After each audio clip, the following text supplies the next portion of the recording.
Appreciate it.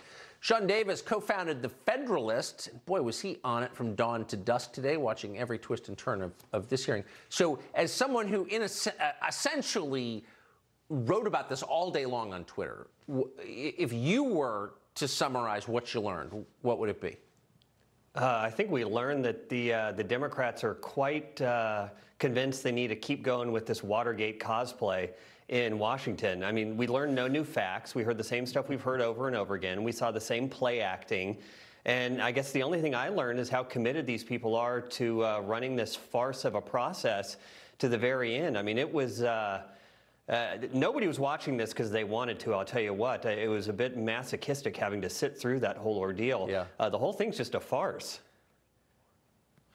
You really get the sense that having power taken from them in 2016 was the pivotal tragedy of their lives in a lot of cases. They never got over it.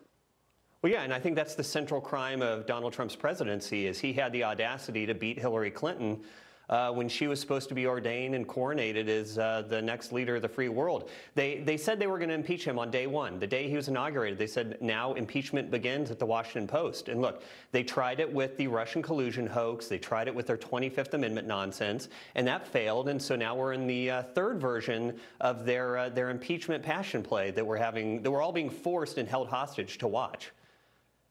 And I think you're right to call it that, because there is clearly, there's a religious quality to all of it, a faith-based quality to all of this. So just to skip ahead a year, I'm starting to think all of this is making it more likely that the president wins re-election. If he does, and these people have promised their voters that they're going to stop Big Orange in his tracks, and they can't, he gets re-elected, what happens then? Seriously. Oh, goodness. I mean, so look at what we have upcoming. So we're going to go through impeachment, and then we're going to have an election. We may have a Supreme Court vacancy. We saw how they acted after 2016. We saw what they did with Brett Kavanaugh, for goodness sake. They concocted these bogus crimes out of nowhere to smear a man who didn't do anything. They are going to lose their minds, and I know that's going to be a short trip given the current state of where they are, but they're going to lose their minds if Trump ends up winning. And I don't know if you saw, there was a poll out today in Wisconsin, huge flip in favor of Trump since these impeachment proceedings began. He's now beating all the Democrats. So they're going to be in for a tough road if this continues. Yeah. And I really hope in the end, if Trump is reelected, and again, they're making it much more likely he will be, that someone responsible on the left stands up and cools the temperature a little bit, because we're going to be in trouble if no one does that, I think.